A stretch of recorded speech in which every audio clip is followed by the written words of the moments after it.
the values that is holding this society are not values that support the universe, that support the environment. You know, these are very negative values that is now holding, which is a false kind of holding because it's crumbling apart. So in this way, if nothing much happens, we're facing the prospect of this particular civilization dying out. And we're even facing the possibility of the whole human race dying out, because what we're doing nowadays with our technology is not just affecting some small local area where a couple of villages or a couple of towns. What we do is on a scale of the whole planet.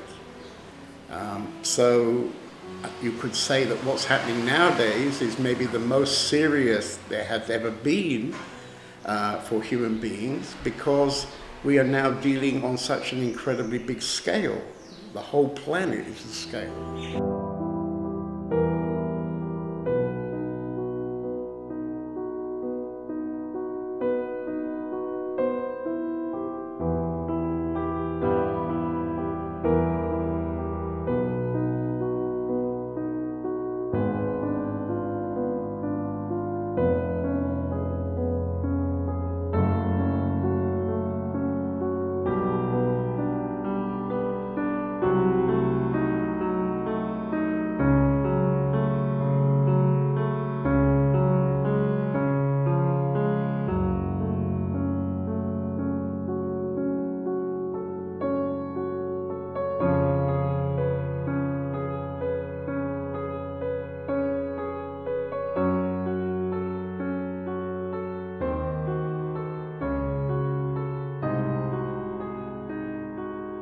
Human being carries poisons in their mind, and those poisons is ignorance or unawareness, greed, hatred, and fear.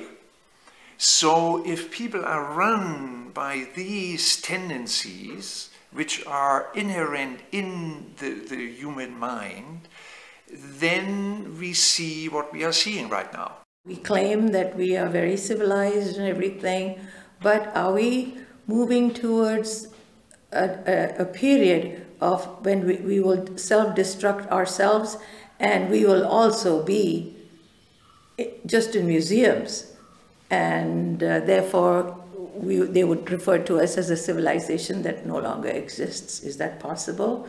Well, at least it looks like right now that it is the way it's going to be.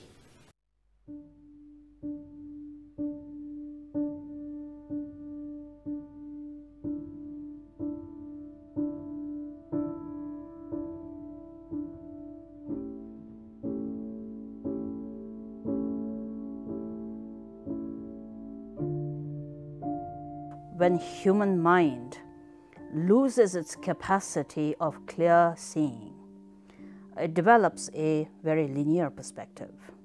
And the linear perspective leads to almost a kind of a, you may not think it in that way, but you begin to close in with your own self. So earlier as well, in different periods of time, but more so today, it's because of the individualism that has come in so much. The self and the self-cherishing has become such a big factor for everyone. Everyone is taught to think for the self. It's your happiness, you know, it's your choice, it's your freedom. So the self becomes so small. I always say we begin to imagine that the whole universe comprises of just 3 citizens, I, me, and myself. And that's how we think, you know, when you walk into a situation and an environment, it's mostly asserting yourself into that situation. Now, when everybody in the world begins to act that way, then there is imbalance, there is disharmony, there is no basic tolerance and patience.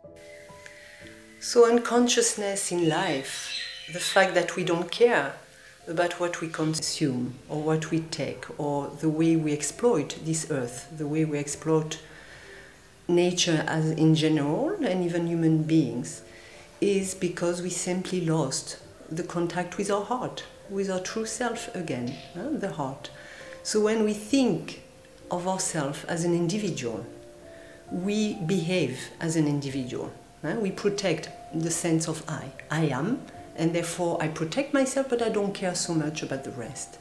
When you gain again the sense of who you are, which is completely connected to everything, everybody, nature as a whole, and that everything is completely interdependent, completely connected, you lose automatically, naturally, by having self-knowledge, self-understanding, the sense of the individual, and you think in terms of the collective. You don't think, I want more for myself. You know that if you want more for yourself, someone will have less. And that someone is within who you are, is like you. So there is this sense of collective responsibility, and that makes a huge change in the way we behave in the world. Basically, it's just this pursuit of self and what you think the self would need, whether it is power, whether it is material wealth, whether it is happiness, or whatever you may be searching for. But as long as you get it, the repercussions of it you don't care about. And that's, I think, largely led to all kinds of struggles that we have today in the world, whether it is the situation in the politics, whether it is within the communities, whether it is in the environment. All of these are because the self has taken over the responsibility of thinking about everybody. So this sense of responsibility is not there.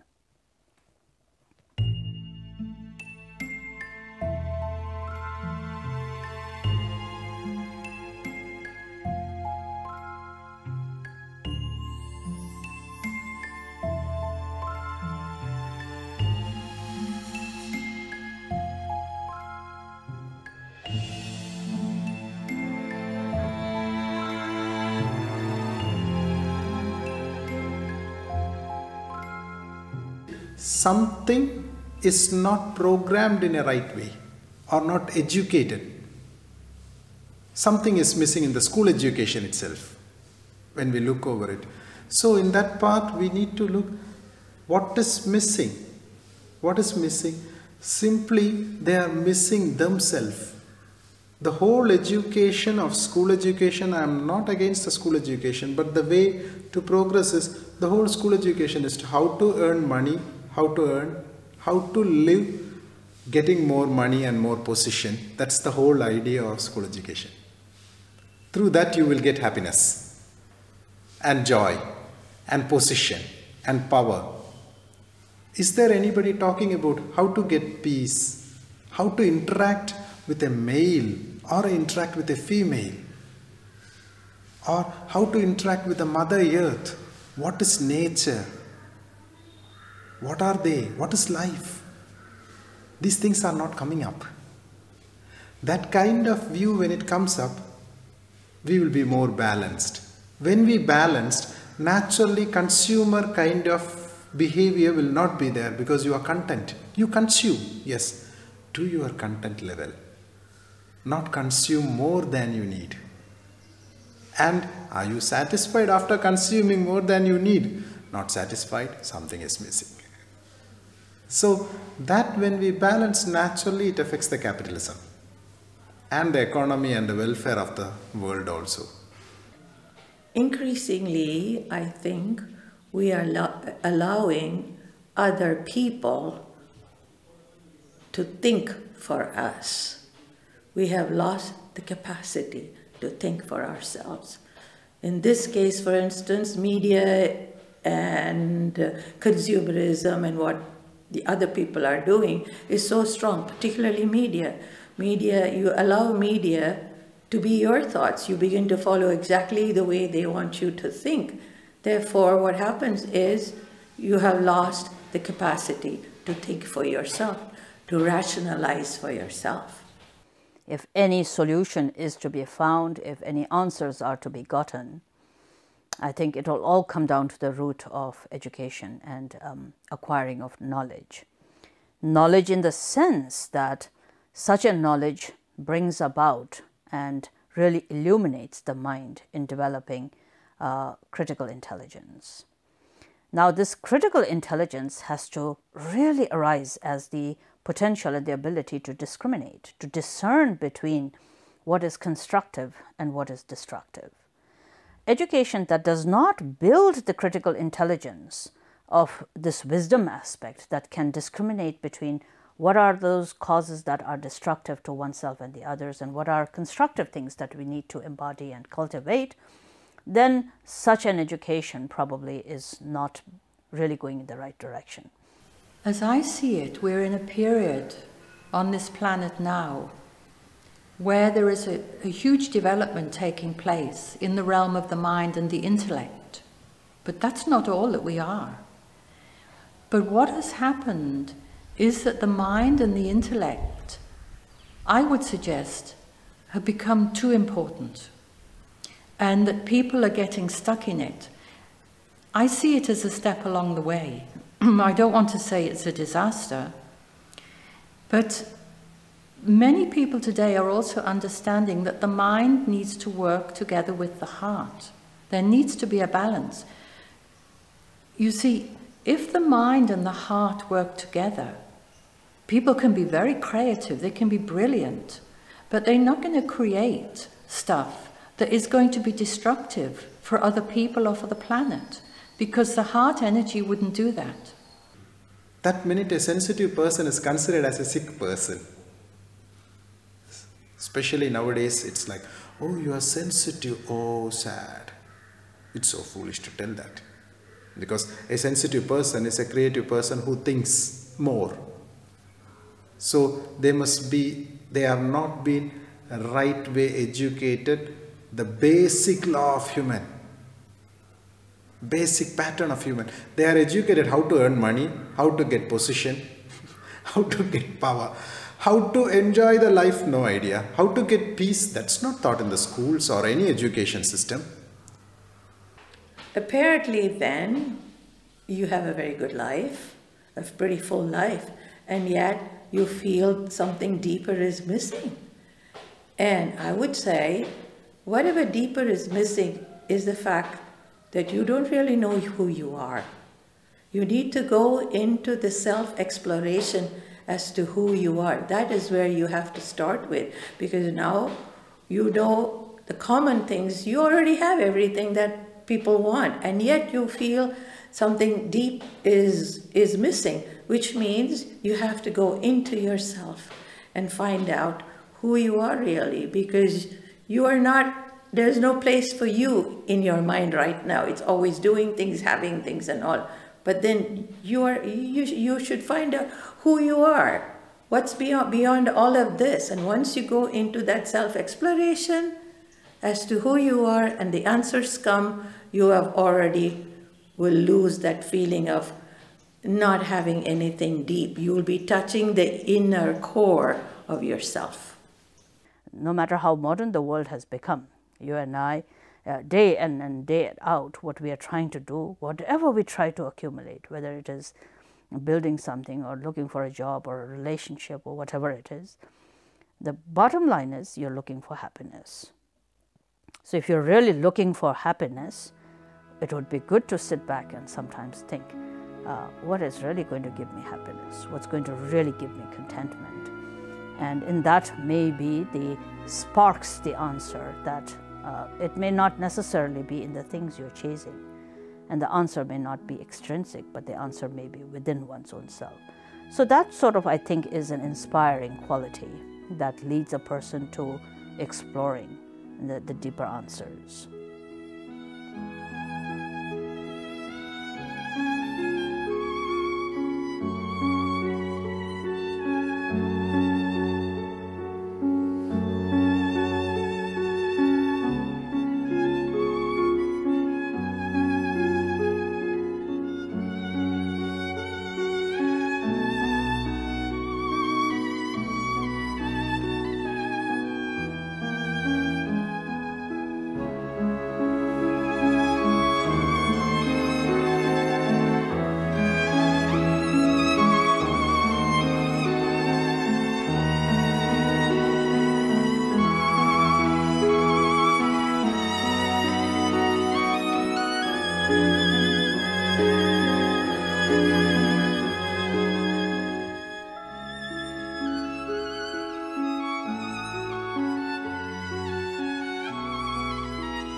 Self-inquiry is absolutely important.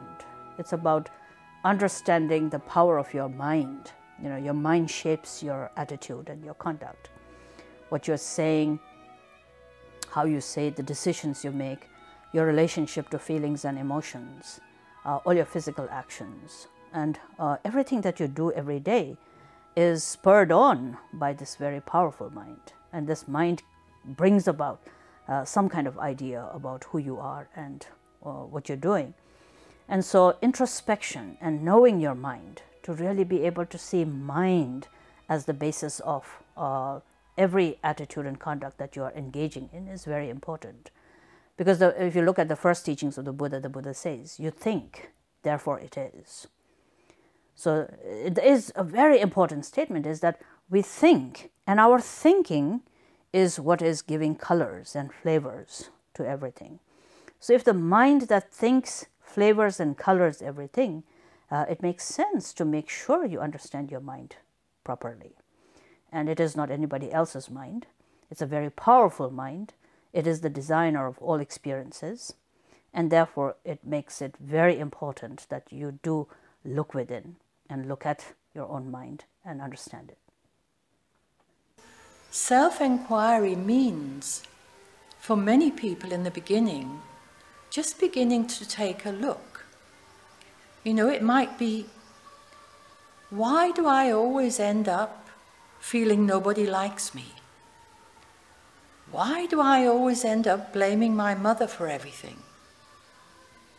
Why do I always attract men who mistreat me? You know, this is a very important kind of self-inquiry. Because what happens is when you start looking, if you're really looking sincerely, then you're starting to ask, what's inside of me that's attracting this kind of situation, instead of pointing the finger at the mother, the man, or whatever. It's a big step forward when people start taking responsibility for what they perceive to be their self on that level. It's a great step forward. So self-inquiry at that point is really starting to ask questions that might be uncomfortable. It's much easier to blame somebody else, you know, than look at why you are attracting this all the time. Coming to the self-inquiry, in the starting times, it's so challenging. When you sit, your emotions may come up and frustrations may come up. So you will not be liking to sit so easily. Self-inquiry people tell, oh, it's difficult. No, start with a small point. Just as the first path, start to watch your breath. How you're breathing, just witness the breath. Because just think, the breath, we think we are controlling the whole world and managing everything, and everything is in my control. No, not even your breath. The moment the breath goes out and it's not ready to come in, you cannot push it inside.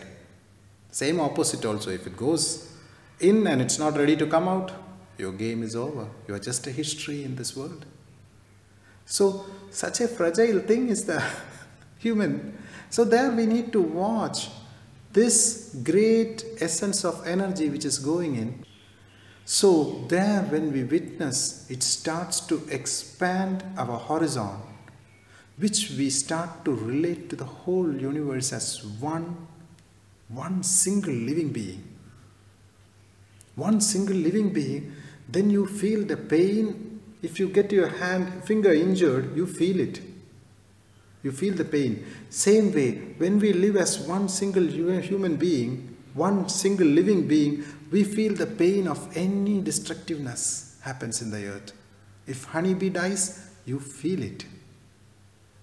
Because we are deeply connected. Such connection expands our flow to compassion, which is not even love. You cannot put words. Such a expansion, which gives a great quality of life.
when the chips all fall, you find it all boils down to you.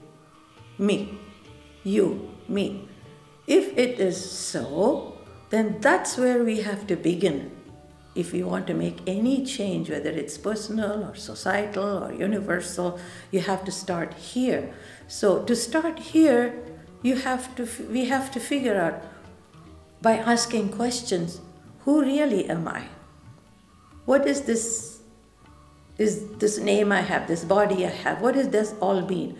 Why was I born? What is the purpose to this life that I am right now in? So these questions have to be answered, and if you ask these questions, that means you are looking out for the answers, and the answers will come. If you are sincere, the answers will come. And so this process of self-inquiry, when you start dealing with that, it's not just an intellectual search. It begins with an intellectual search, but the second step of it is in applying it to your life. Applying it to, I have to now, knowing that this is the truth, I have to conform to the truth by behaving this way. Conforming to the truth is very important. So self-inquiry followed by actions make not only you in a very, I don't like to use the word blissful and all, but it does make you a much more balanced person, much more integrated person, and also rather peaceful a person, peaceful with himself. Then without you realizing, you are influencing the people that you are coming in contact with in small ways, in big ways. This is a very natural thing that happens. You don't even know, but subconsciously you are affecting other people because of what you have done to yourself and the changes you have made and the life you're leading. And this is important because if more people do that, definitely the world will be a much better place to live. When we look what all the issues we are facing in the world, all those issues are mainly due to ignorance about myself. In a way, shortly, self-ignorance is the cause for all the problems. If all the problem is due to self-ignorance, then very easy to tell the solution. Self-knowledge is the solution. If self-knowledge is the solution, there is no option to anybody other than looking into the nature of who am I. It's a very important question. Because when we live here, we think I am just body, mind, sense complex. Apart from that, I don't have any existence. When I die, I died. When I born, I born. But born and death, in between you have a body, you think I am, that short time I am living, after that no more I am. But therefore, it's very important to have, if I want to really solve my problem, I need to really inquire into the true nature of who am I, the self-inquiry. Self-knowledge is the solution for all the problem, most of the problem, basic problem. Without looking within and understanding ourselves, understanding our mind, how is the mind functioning, it is impossible to read something in the outside. We have tried that in our case for decades, of going to peace demonstration against a factory, against this, don't cut this forest, which are all fine if they have their place and purpose. But we have also seen many people who do this with anger, with frustration, with unpeacefulness in general. And at a certain point, that was an awakening for ourselves and saying, well, if we really want to bring peace in the world, we have to find peace in ourselves. And it doesn't mean totally peaceful in the sense of enlightenment, but just a certain quality of peace, a certain quality of friendliness, which then automatically transfers itself into society or into family or just, you know, the neighbors, just in your direct environment. So it's very important to really understand what's going on in your own mind, what triggers you, what is your reaction on certain situations and people, and unravel that and come to a deeper understanding, and then you become more like a human being. And with that, that will automatically express itself into society and the people you deal with on a day-to-day level. If you don't have that inner understanding, you run on automatic, you know. So somebody says something, you are upset, you react, you know, with words or action. So that's automatic mind, which doesn't have a certain space within, can reflect, holding back before going directly into words or into action. So it's very important, that part of inner reflection and inner understanding before anything can happen in the outside world.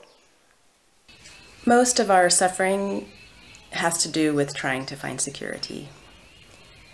And what seems to happen is, though we are connected and we know we're dependent on countless creatures for every breath and every moment of being alive, there's also a feeling of being a separate and independent being. And as a separate, independent being, we feel hurt sometimes. And feeling hurt, there's naturally a contraction. There's also very easily fear. And in that contracted and fearful state, it's very difficult to feel anything else. And then our alarm state, our alarm system, starts to heighten. And from there, it's difficult to feel intuition. It's difficult to feel that there's anything else. In that small mind, it's impossible really to feel that there could be big mind. When we look on the people who are in the society, how they are moving on, is a lot of fear-based. Insuring themselves, it's not bad to have insurance, but totally having a fear in every aspect. And the whole idea of why the fear comes, because before I get old, I need to enjoy the life. If it is partner, there is a big fear. She may leave or he may leave. If it is a school, if it is children, if it is job, everything it's run by fear-based movement. If it is fear-based, then you are not really living the life. Constantly you are using only 20-30%, if I use a percent, of your potential humanity.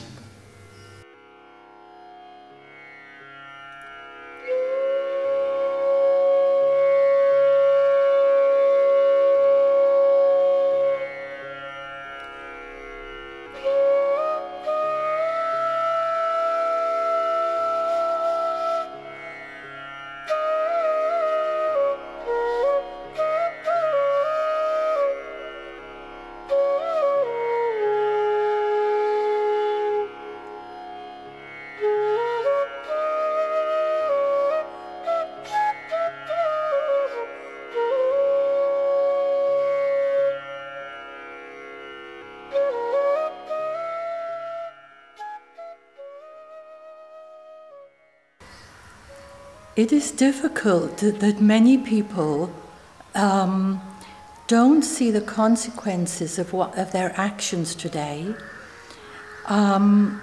It's a bit of a difficult subject to address, because you cannot force people to want to become aware and awake.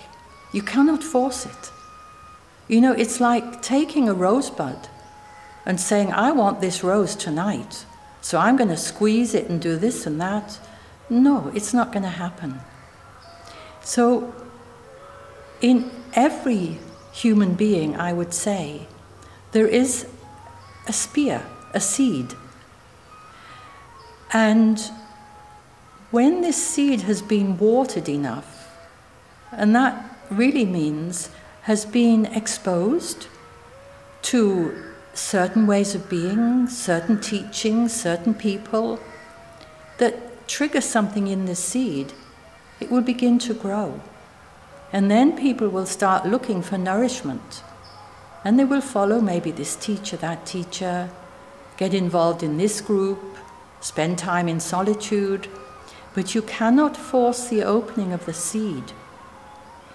But one thing that does happen is the more people who begin to awaken, you know, in Danish we have this saying, "Der mere mellem himmel og jord." People begin to realize there's more between heaven and earth than we thought. And when a lot of people begin to realize this, because we're all part of the one collective energy field, then it starts triggering awakenings in other people. And, you know, I often talk about the collective energy fields and how anything we do, if somebody is in distress, has a very difficult psychological problem, maybe they have a problem with anger or self-pity or jealousy, if they really get help and work on it so they become free of this, then actually they're helping to set free other people with similar problems. They're not doing it consciously, but this is what happens. Because we're all part of the one consciousness ultimately. So anything we do to help to lift the consciousness and to heal this planet, nothing is in vain, even though some people might do something that seems quite insignificant. You know, just like every morning when they get up, they bless the neighbors and, you know, water the flowers and bless the flowers, or whatever they do. It's all part, we're all part of the collective energy field, and it will have its effect. I mean, I think it's not so easy to say how anybody would decide on wanting to transform their life, because I don't think there's any reason really. You could say it just happens, but that is maybe too mystical to say it just happens. So probably it happens out of some life circumstances, that you get into a difficult situation, you lose your job. So then there's some fear. How am I going to live? I have no income. So then you're quickly comes to kind of fear of death, because, you know, I have no money, I can't buy food, how am I going to live? So something profound like that happens, and then you find yourself looking inside, and then maybe you come to some kind of realization that the way you're thinking is not really a true way of thinking, and you start to get some feeling, there could be another way of looking at this. But this is not so easy, because we're also conditioned, we're also robotic. We're in a kind of movie, common movie. And so it's not easy to see that. It's like, I don't know, if you're a fish and you're always swimming in the river, why would you go and investigate what it's like to swim in the ocean? Because it's salty. I mean, you haven't got a reason. So, I mean, it's what I could say, because I've met, of course, many people who've made some kind of inner decision. And I think these inner decisions happen for all kinds of reasons. And maybe in the end we can say there's some kind of mystical reason which is beyond our ability to really understand it. To give space for others to even awaken to the wish to even consider another way of more sustaining and sustainable living.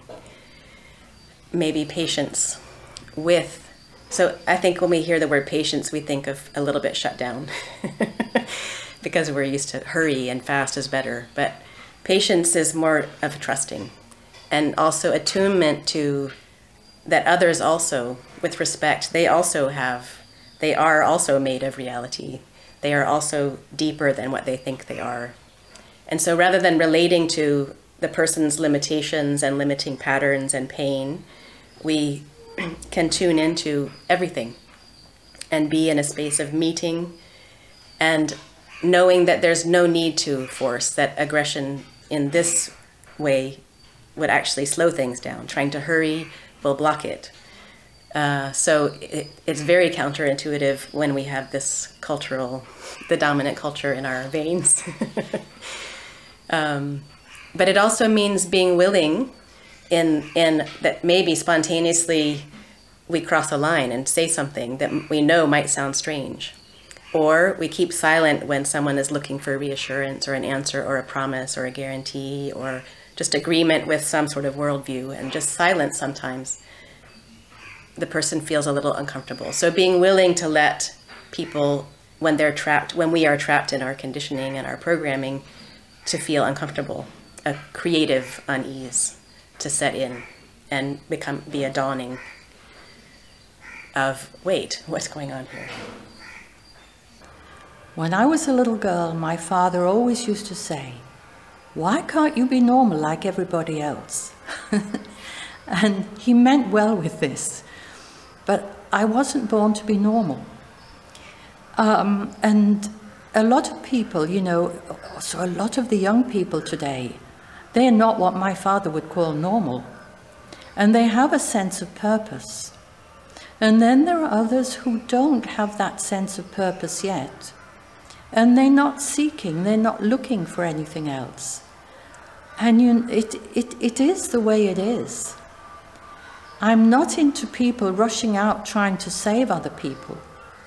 But when people start awakening and they keep their focus on dealing with their own emotional difficulties, maybe trying some meditation so that they're not caught up in the grip of the mind, especially the negative thinking.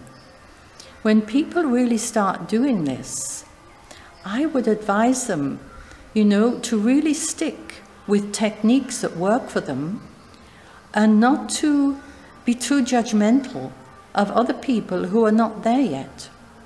Because this wish to awaken or to understand more about life, it's not triggered in everybody. And I feel it's important not to make a problem of what's happening collectively, because many people are waking up. But if people can focus on their own difficulties, sometimes it's much easier for people to get involved in somebody else's problem or what they perceive as somebody else's problem, instead of going deeper into their own wounds. Mm-hmm.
Now, if we ignore the past memories, if we ignore all the wounds of the world, all what we've been going through as a human experience, if we ignore that, it is stuck within us as fears, as blocks, as the impossibility, because of these unconscious memories, to go beyond that, to go beyond fears and not into trust.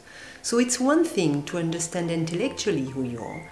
It's another thing to heal yourself, to come back to this inner world and to say, okay, from that place of perfection, what is it that I resist? As old identification. I am bad, I have fears. It's all okay. You can have any thought you want. You can be as blocked as you want. But just the recognition of them is is opening, is you opening to that field of consciousness. Because if you keep things unconscious, they drive you. That's where the mind drives us. Selfishness, greed, I want more, because we act out of fear. You watch your fear and you come back to trust, because that's the trust that is inside all of us, the space that is here, that intelligence. So you can open to that, you watch your fear, and sooner or later it will dissolve. And that's the fastest and quickest way to help yourself and the world. I find it encouraging today that in many companies, some of the techniques that before would have been used for people on a spiritual pathway, they're being used in the companies. You know, people have, like, I don't really remember what they're called, but where they go off together as a group and have a weekend of inner exploration. People in companies practicing mindfulness together. People having what in the 70s and 80s we used to call encounter groups. You know, meeting as a work group and having somebody guide a kind of encounter group kind of situation where people really say what they feel, also about each other, but without blaming, without judging, and where people are encouraged to be honest with each other. Then the more honest they are with each other, the more comfortable they can be. And if you've got a workforce that doesn't have to pretend, that is really comfortable and relaxed together, they're going to be far more creative. And two of the things I feel are most important is to help people develop a deeper connection with the heart, and the love in the heart, the power of the love in the heart, and also to develop their creativity, whatever that looks like. Because people who have a deep heart connection and people who are creative, it's not so easy to manipulate them and mess around with them. They are more free and more open, and they can look at the world and see what feels right for them and see what's not so good. So creativity and a deep contact with the heart, these I feel are very important on the spiritual pathway, but also in society and in the workplace.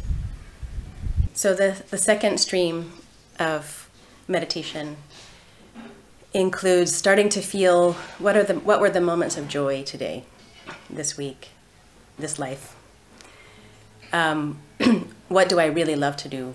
And sometimes what I really love to do is, I remember one man in Canada who loved to play guitar, and the guitar always stayed in the closet.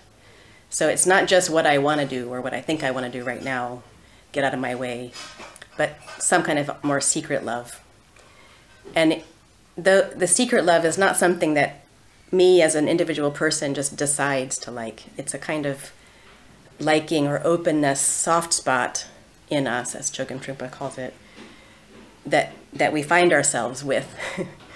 And when we connect with that guitar or that walk in nature or that swimming or that painting, dancing, etc., there's a natural kind of, there can often be a natural kind of absorption, less self-conscious. I'm in the music, and even if I'm tempted to think, oh, did I do a good job?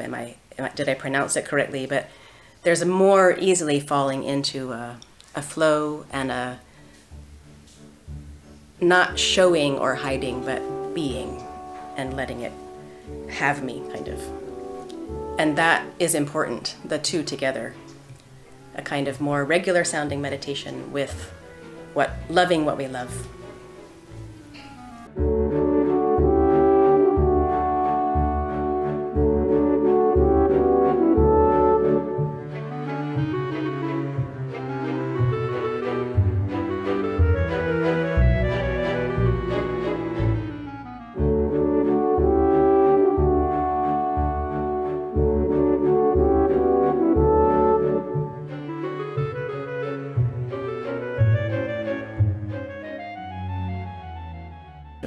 There's a famous story, spiritual story, which I could try to do a quick version of. So one day a prince was riding in the forest, and in a clearing he saw a beautiful woman. He immediately fell in love with this beautiful woman and asked the king, "I'd like to marry this beautiful woman I saw in the forest." So Daddy the king said, "Okay," and they married. And once they were married, of course, he had ideas about the first night of the marriage and such things. And when they got to the royal bedchamber, the wife said, "Stop. I'm not available until such time as you have gone through a transformation and you can really meet me."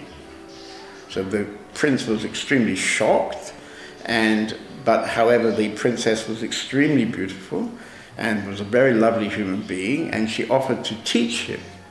So she became his teacher instead of his wife, and sure enough she was somebody who'd gone through a transformation. And so what happened was that gradually over the years the prince went through this transformation until one day his wife came and said, "Now is the moment, we can be together." So then of course the prince was very excited and happy about that, and a bit later he became the king. And because he himself had transformed, he then in his whole kingdom shared his new understanding, and very soon there were kind of institutes teaching what he'd learnt from his wife, and gradually this whole kingdom lived in a completely transformed style. Yeah.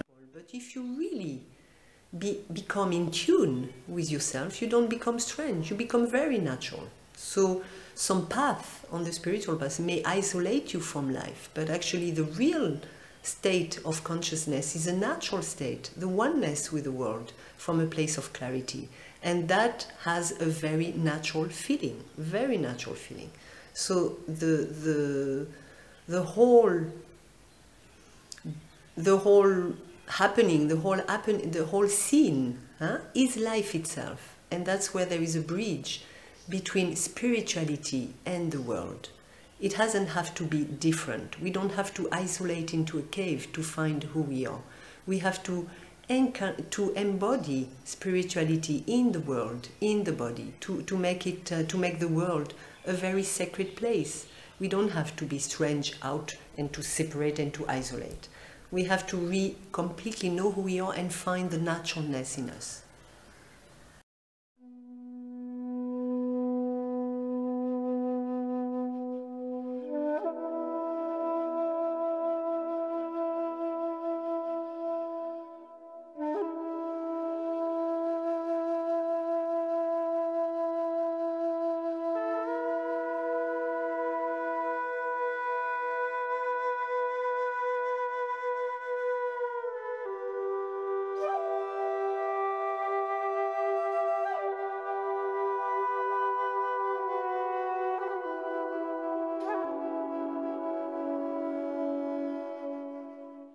For example, when I started to meditate about 30 years ago, 40 years ago, I just meditated. I didn't really understand at that time that it could have a profound effect in my own transformation. So this was just something I was offered. I didn't really understand it.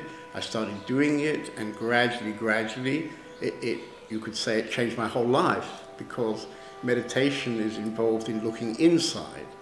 And up until that, I started doing that, which was about 30 years old.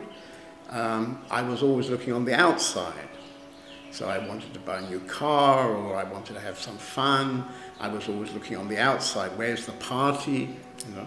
And so to change that and start looking inside happened to me in a way as a kind of accident. Ultimately, I would say meditation is becoming the witness. But there are many steps along the way. And for many people, the beginning stages of meditation is to be able to find a quiet space within, where they are not caught up in the thinking all the time. A lot of the psychological problems we have today they wouldn't be there if people were not so identified with their thoughts. And I can still remember my first meditation feeling very, very strange, because I was told that I should close my eyes and sit still for 1 hour. And of course, I immediately thought, well, that seems like a waste of time. I could be doing a lot of stuff in 1 hour. But anyway, that was the beginning. And then, of course, years later, I could myself maybe teach meditation because I had discovered some of the values of meditation. But that was a whole process that took many years.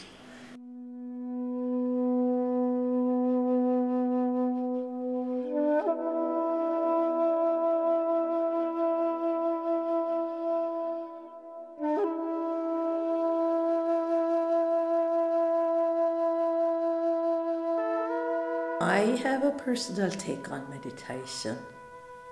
I think all that meditation does is just put brakes into a pattern that you have of thoughts.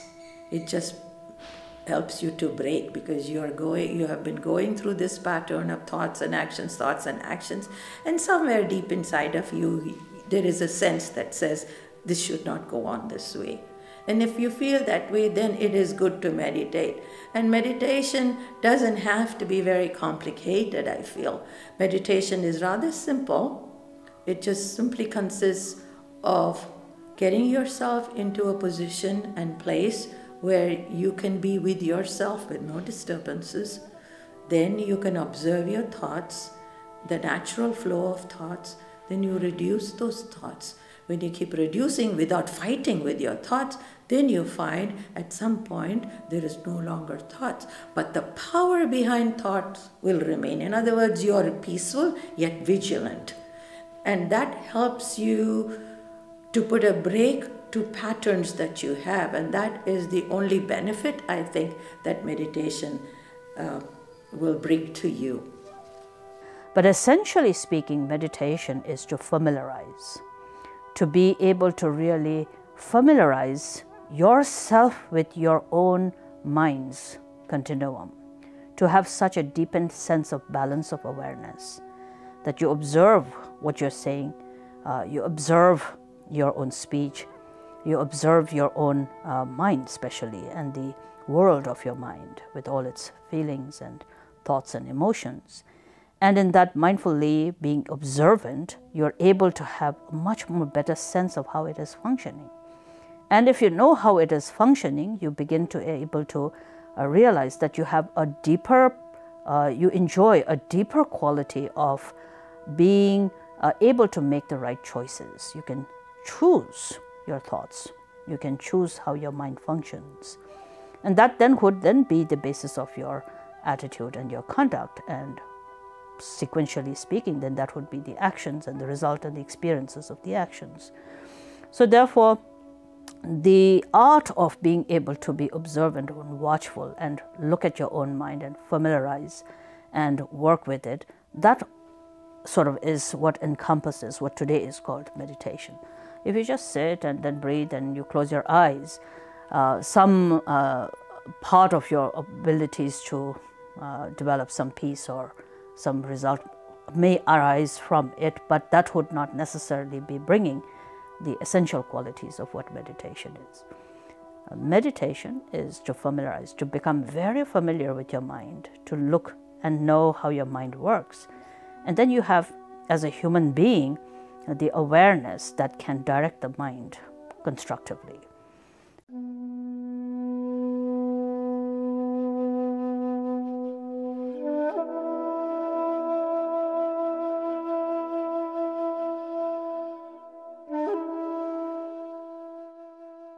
So it is, in the beginning, I would suggest, finding a quiet space within. Some people go in the heart. Some people use other techniques. Or they quieten their breathing. The more quiet and relaxed the breathing is, the easier it is to just begin to witness the thoughts. I encourage people to witness anything that arises, but it doesn't mean you stop it from arising. You know, thoughts can come, feelings can come. You can be meditating and there's a loud sound outside of the window. You just let the sound come and go. So ultimately, meditation on the beginner level and the intermediate level also will take people to a place where it's easier for them to deal with themselves and with life. Things are not such a problem anymore if you can witness them a little. Because when you do meditation, you are looking into the mind closely, not stopping the thought, understand?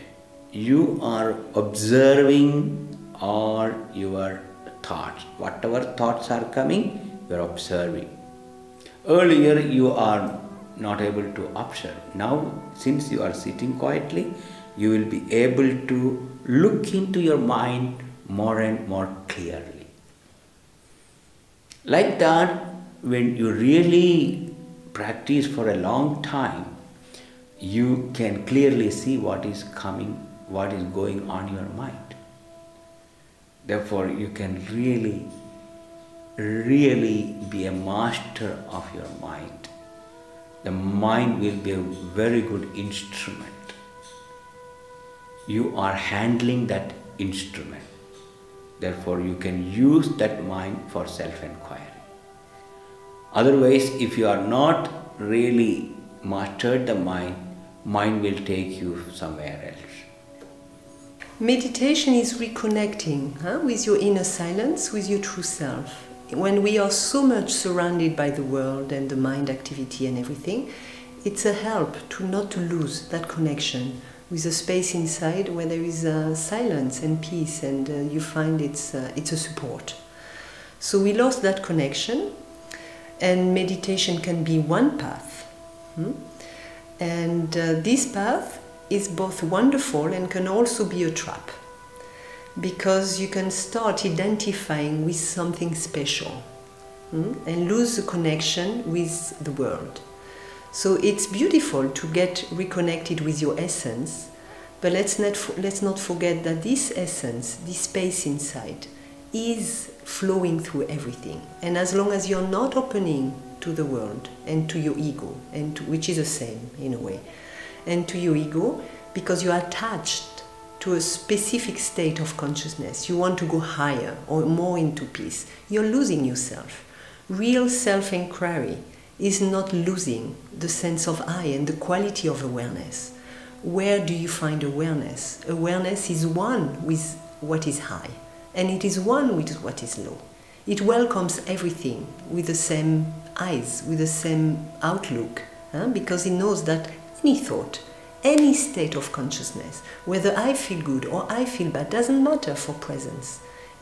Presence is simply the openness to what is here and now, with clarity. I'm not confused. If I feel silence inside and peace, all the best, fine. But if it goes, it's also fine, because I know who I am. So that place is total freedom. You can welcome everything, and that's where the transformation happens. So this, in a way, is true meditation, and it can be done in life simply through your understanding of reality.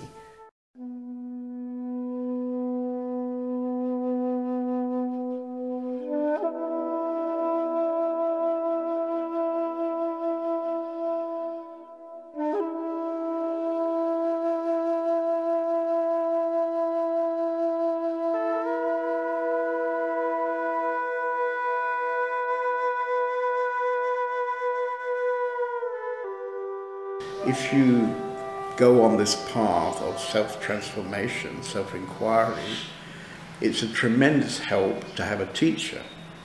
And unfortunately, this is a bit out of fashion. So 100 years ago, it was quite natural.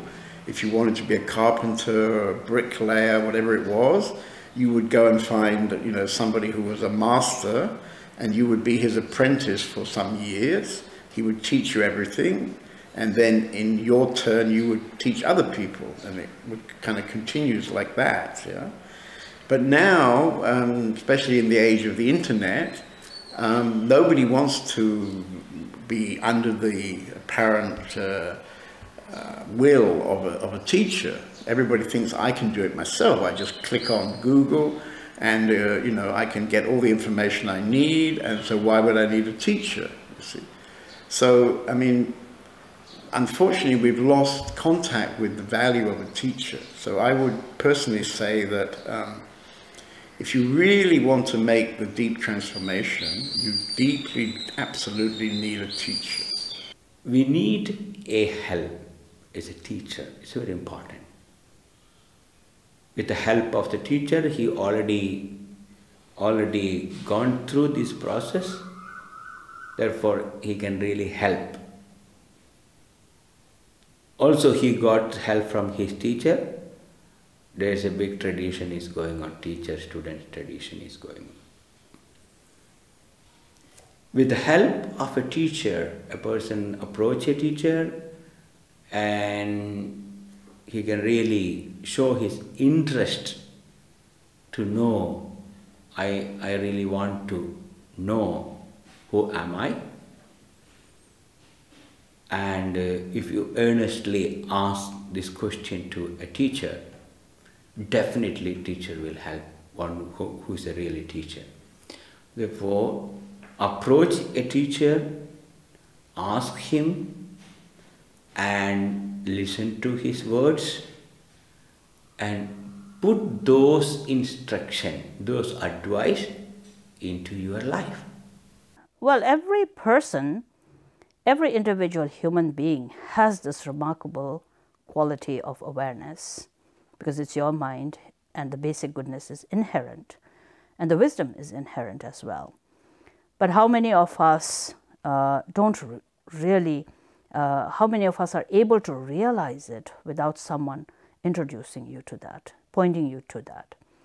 So the concept of teachers is very important, gurus is very important in that sense that we are utterly grateful for those who introduces us to our own beautiful mind, those who teach us and direct us to all the methods and the means through which we can really realize and understand, and in that way build our mind to being the basis of genuine happiness and goodness for oneself and the others. So those who need the guidance to be shown, to be introduced, and then not only introduced but then to give us the means and the methods and the wisdom and the potentials of how to develop that, then for that reason the teachers are very, very important.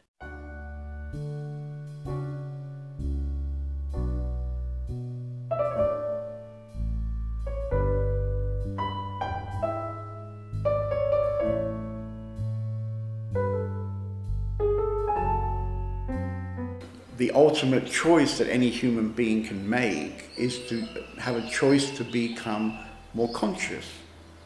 And if we want to get things like world peace, the only way to get world peace is if each individual gets peace.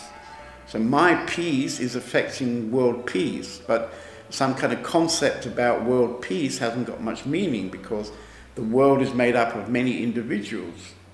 I used to go and demonstrate when I was a student in London against the Vietnam War. You know, I was against the war. And then I could have become a politician. But somehow I realized that it doesn't really work, you know. I can go and scream as much as I like for my whole life and it won't really make much difference. And somehow I got the idea, well, I have to change myself. And if I change myself, then maybe I will change a few other people also. And maybe they will then also change a few other people. And then an enormous transformation will happen. But it comes back to the individual. Everything comes from the individual. If we really rest in our human beingness, or you could also say in our human full potentials of presence, that automatically has an influence into the macro. A person who really mastered his mind and who knows about his true nature, such person can really inspire the world. He has tremendous energy within. Also in his presence, people will feel more and more comfortable, more and more confident, more and more loving, more and more harmony. Therefore, just being, just be aware of being that in that state of mind, you can influence the people. There are several examples in our tradition for that. For self-inquiry, one who really understands the who am I, mastered his mind, he can just being his surrounded around him, the person can get inspiration. But that itself is a contribution to the world. So if a human being is resting in these hard qualities, in these qualities which make a human being more joyful, more happy, more present, then that automatically, like the guitar, resonates in other people, and they feel attracted to spend more time around a being like that. If a saint has lived in an area and everything around there is saturated with the qualities of the saint, and you would, let's say, people have forgotten about that the saint has lived there, and somebody takes a rock and brings this rock to the house, this rock carries the qualities of the saint, and you bring, so to speak, the saintly qualities in that house, and it's further radiating. That's how subtle this quality is, and works forever, because it's our true nature.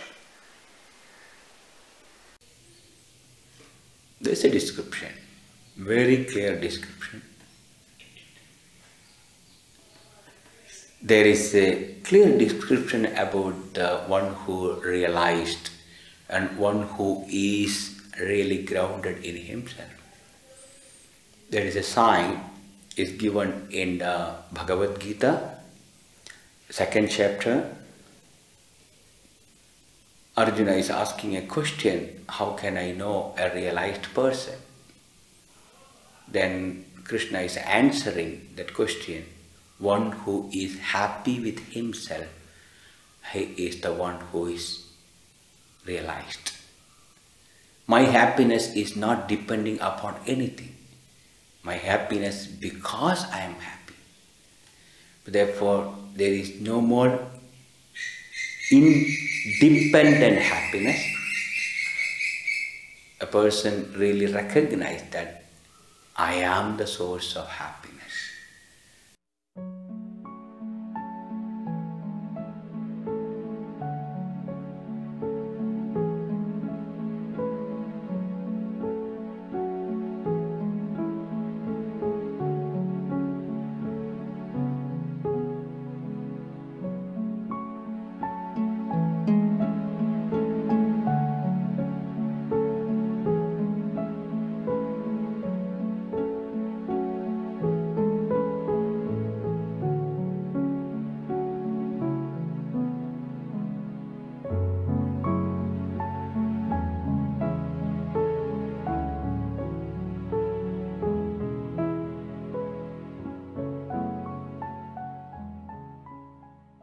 To be born as a human being, our purpose being born as a human being is liberation. So doesn't mean that you have to step out of society, or if you have a family, if you have a business even, you live that. But you live it with mindfulness, you live it with presence, and that quality will automatically not only broaden your own inner beingness and inner qualities of being a human being, but it will automatically also influence others. But once people do start putting their foot, on the way to more freedom, sooner or later, that wish for freedom, it's going to start burning brightly within them, and the wish to know truth. And this will encourage them to be able to move outside of their comfort zones. There's a lot of people on this planet still live in their comfort zone. But more and more people are waking up. And as I've said so many times to people, you know, we're part of the collective energy field. So if one person wakes up, that triggers something else in somebody else. To go alone requires courage, just like a lion. Lion has tremendous amount of courage. Lion never look back, it just go ahead. It's really a majestic look. Lion, he goes alone. Look the sheep. When the first sheep goes, everybody follows. At the same time, because of this herding instinct and not being able to think for ourselves, we seem to have lost the courage to act upon some very important values, important way of life, which deep inside of us we know that is the way it should be, but we are not able to act upon it. First of all, because it takes a little bit of courage, and that courage comes from conviction. You have to have the conviction that this is important. Once you have the conviction, you don't have to explain to anybody why you behave the way you do, because you have a certain value system that is coexistent with the universal order. Your personal order should coincide with universal order. Then you have the courage to act because you have the conviction, the proper conviction. Blind conviction, negative conviction can also be there, but it doesn't coincide with the universal order. For example, in the Buddhist tradition, we emphasize a lot on examining. The Buddha himself stresses very much in his teachings that one should not just follow or relate to the Buddha's teachings and the Buddhist practices by simply assuming it to being good for you, but that you have to spend time thinking and learning and examining, and to see whether the wisdom and anything that it is imparting truly makes sense to you, that it is something that you really feel from your heart is beneficial for you. It has to be your decision. And for your decision to manifest, you have to learn, you have to practice, you have to examine it very carefully. And I think that's a very healthy approach. When that healthy approach is missing, then people base their belief not upon one's own confidence, one's own understanding, but belief because somebody else said it or somebody inspired you to do it. And in that way, the confidence is very temporary and it's very built on a very fragile sort of a foundation. But when you examine it, when you really clearly contemplate and discriminate and then see sense in it, and then that confidence is very much your own experience speaking, direct experience speaking. And I think that's what then shatters any tendency for a philosophy to become dogmatic.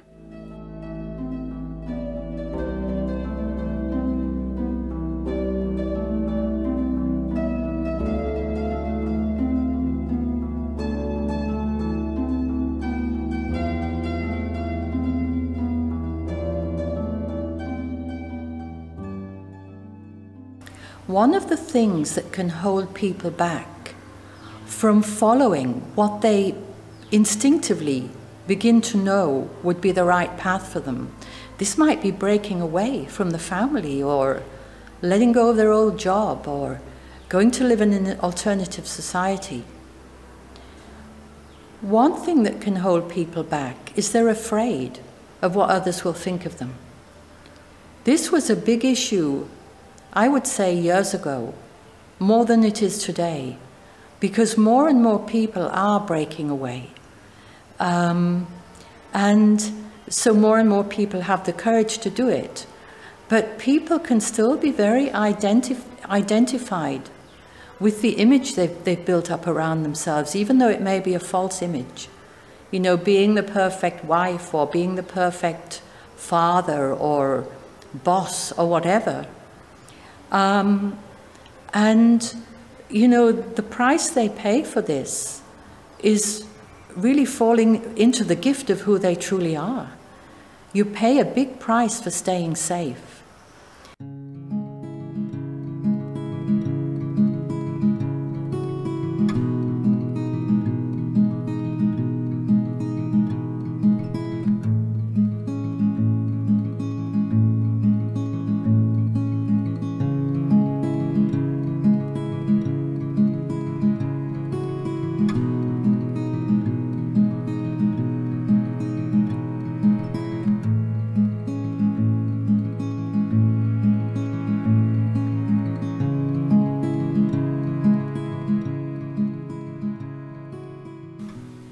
We need to attain what's called a critical mass. So if more people are aware of what's happening and they are impelled or motivated to make those positive changes that will swing us away from the path of self-destruction to one of preservation and progress, then maybe we will avert that danger. But for that to happen, it has to reach what's called a critical mass, enough number of people who are so-called light givers, who are people of knowledge who can turn things around. Then if we cross that critical mass, we will be okay. It's very important to have a self-confidence. What I want, what I value, what are the value system I am really upholding. All circumstances I have to really be with it. For that we need courage. We need not be afraid people will go away from me, therefore I want to do. You compromise. Why you compromise? Because you are fear of the losing some certain things. A courageous person is not at all afraid of losing things. He is the one who is really grounded in himself. He has tremendous amount of self-confidence. Let world go, but still I remain here. To have that conviction, you need lot inner strength. For example, after many, many years of working on my inner transformation, if I compare my daily life now with the daily life I had, 30 years ago, it's completely incomparable.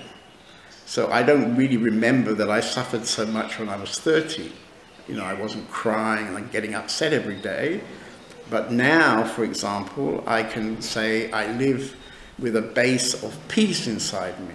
I live with a base of love inside me.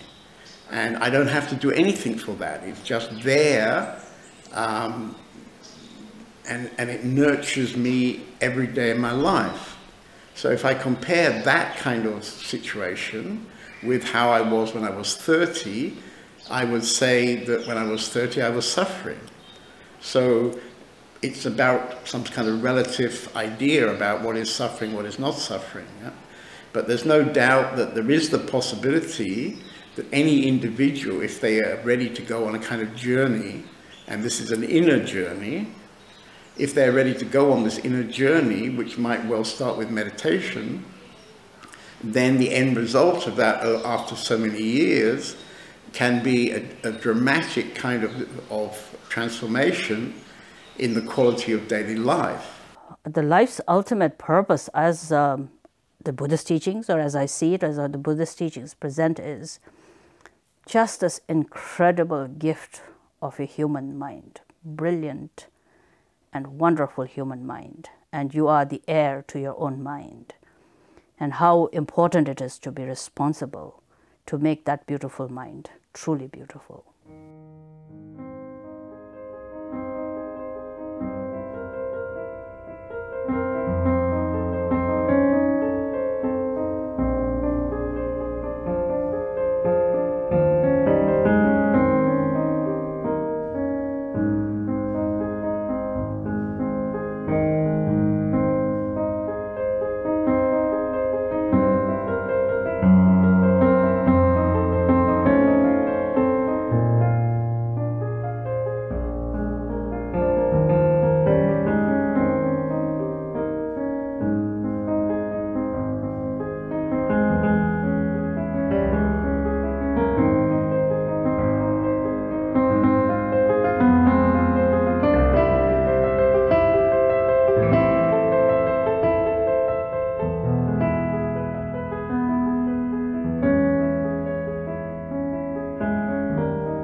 Denmark, there was a man who received cosmic vision. His name was Martinus. And Martinus saw so much that was happening and going to happen on this planet thousands of years ahead of his time. And he saw the many difficulties. But he always said, allt är så gott. That means truly everything is fine.